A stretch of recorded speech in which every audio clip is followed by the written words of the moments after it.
I'm going to just preface this by saying that I don't think that I'm, as a 40-something-year-old woman who's been practicing witchcraft for like 3 decades now, I am not the target market for this book. Dream a little dream of me. Welcome kindreds, it's Jessica TheStoryWitch, and this video is a book review of this book, Pop Magick by Alez Kazemi. It's got a foreword by Rose McGowan, and if you know who those people are, then you probably are the sort of person that this book is targeted towards. Apparently, I think they're famous, and there's lots of name dropping of famous people in this book, people like Marilyn Manson, and who I do know who that is, and Lana Del Rey and Madonna and other people like that are talked about in this book, which is kind of semi-autobiographical and semi a kind of book about working magic. I'll just start off by giving you a little bit of info about the structure of this book. It is, if you look at the contents page, it has, it looks like it would cover so many things, but a lot of the chapters are quite short. There's less than 200 pages in this book, and so it is kind of a quick and accessible read. Which does touch on lots of different topics, things like candle magic, sigil magic, sex magic, alchemy and things like that, none of which are particularly in depth. You know, some of the chapters are literally like a page and a half, but some of them are longer, and you can kind of see where the author's preferences of certain types of magic lies, because those are the much longer chapters. You know, like I say much longer, I think the longest chapter is only like 6 or 7 pages, and then there's some like really short concise chapters on things like moon magic and stuff like that. The publisher reached out to me and offered to send me a copy of the book in exchange for a review. So in theory this is like a paid promotion video, but I made it very clear that I was going to give my honest opinion. Let's do the bad points first. I don't think this is at all comprehensive. So like if you were just starting out on your magical path, I don't think that by reading this you would know everything that you needed to know. It doesn't claim to be that, so you know, that's also fine. It's just that if you were wanting to buy like one book which was going to explain everything to you, that book doesn't exist. And there are other books which are closer to being it than this. That said, I did find parts of this book really interesting and illuminating, especially when Alez was talking about alchemy of different feelings, especially like sexual feelings, negative feelings, and how you can kind of change those and kind of channel them into your magic. That was really interesting to me. I am, I guess, a little bit out of touch with what is going on with like youth culture and magic. I did find that a really interesting perspective, and especially the kind of tying in with things like abstinence from alcohol, abstinence from masturbation and things like that, which I'm not fully sure how I feel about that, whether I agree or that is something which is necessary. But the way that Alez talks about it in here as Pop Magick, it seems like that's kind of very much channeling other feelings into your magic. And he's so enthusiastic. Reading this book, it makes you feel like if you need a book to give you a kick up the arse to actually do magic, then this is a great book for that, because he's like, I wanted to do this, and so I did this spell, and bam, you know. And like, no, he does explain that, you know, it doesn't always happen instantly, and that the results are often things that you don't, it's not like a linear process between doing this and then I got this result, but it's inspiring in its kind of drive and its motivation. And he seems very much a very driven and motivated guy, and he fully believes that magic is an integral part of his life and the reason why he is successful at what he's doing.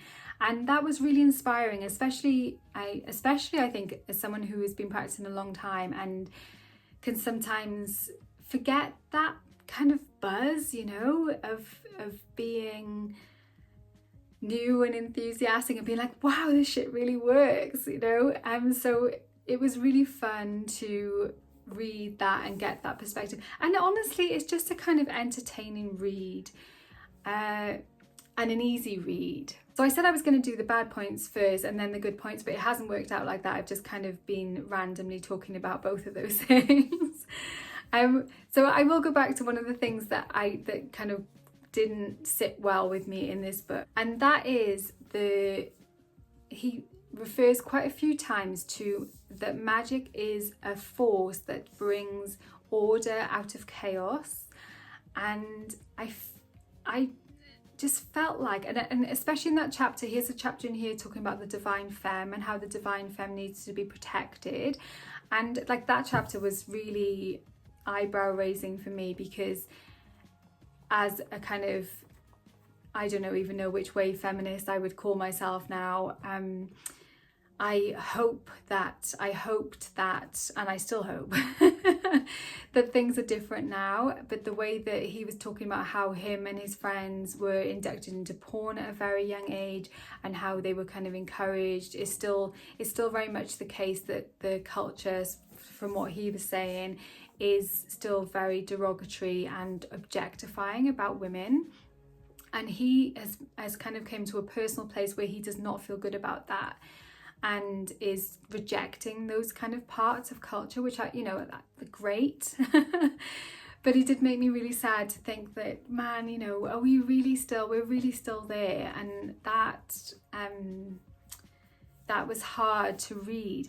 But also I think he does still fall into that trap of feeling like the divine femme needs rescuing, like a knight in shining armor is going to come in and rescue the divine feminine, she who birthed the cosmos. It's like that's hubris.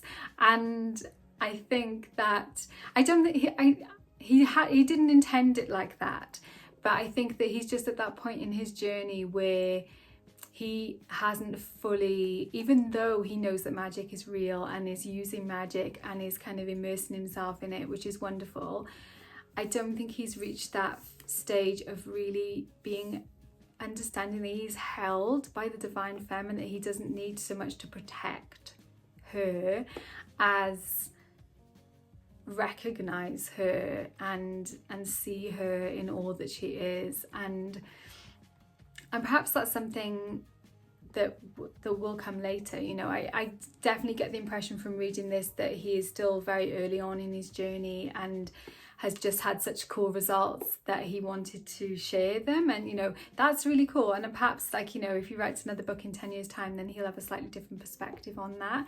But that whole kind of ordering chaos, it did feel very much like progression, civilization, and as if those whole kind of linear ways of being in the world, which personally don't sit well with me as far as magic is concerned. I feel like part of our magic is, yes, getting results, but not because we are bringing order to chaos, but because we're playing with that chaos, that divine chaos. And that it's just a different perspective. It's a different way of seeing that relationship between order and chaos. It still feels very kind of patriarchal to me and colonial to be talking about bringing order as if we know better. So I suppose that kind of encompasses my only major criticism of that book, in that I just feel it's a little bit immature. Not immature in a na kind of way, but just that the author hasn't had the experience yet to reach that perspective. Or perhaps he never will. Perhaps it is just that I have a different way of looking at it than he does, and that's totally valid. To kind of summarize, I do recommend reading this book. If you're easily offended, then don't, because there is swearing in here, and if you have problems with talking about sex and things like that, then this might not be the best for you either, because he does talk about that in there too. So those are kind of my caveats. But if you're perhaps like me, you want to have a kind of insight into some of the more pop culture things that are going on with magic and things like that, it was illuminating for me. And I think it was good for me to read that, because you know, it can be easy to get out of touch with what is going on and the kind of issues and things. Like some of the stuff he talks about where he's like working magic and then he's looking on his phone, you know, it's like I looked on my phone then and found this, and it's like, yeah, those kind of coincidences that I have noticed as well, but which I don't relate to the technology in that way, and I don't see magic in the technology in the same way. And so that was really helpful for me as well. It's like, yeah, you know, it's not just in nature. We can find and see our results and problems. You know, he talks about the problems with technology and stuff in here a little bit too. It's all in everything, and so that was it was good for me to read that. I think probably the market for this book, the kind of intended reader, is somebody who is perhaps feeling a bit insecure, but wants to get into magic and wants hope that there's different ways that they can be in the world, and that they can kind of be validated for understanding that there's more to this world than what the kind of mainstream view of how the world works is. I think this would be really good. I think perhaps I wouldn't give it to a child, if you a teen, if you thought they were kind of a little bit unstable, because he does come across as a bit unstable. Not so much now, you know, it seems like magic has been a way that he's kind of straightened himself out. So in a way it's kind of an inspirational figure in that sense. But then there's also sharing of some really dark stuff, and that may or may not be helpful. So perhaps, you know, if you were going to buy it for like a teen child, then perhaps read it first and see whether you think that that's going to sit well for them or not. That's my review of Pop Magic by Alez Kazemi. I kind of feel like I waffled a bit, so I hope that it was helpful what I've shared about this book. Let me know if you've read it or if you're thinking about reading it. And if you do have any questions that I haven't covered about this, please, you know, then just drop them down below and I'll do my best to answer. Thank you so much for watching. Warmest blessings, and I will see you very soon.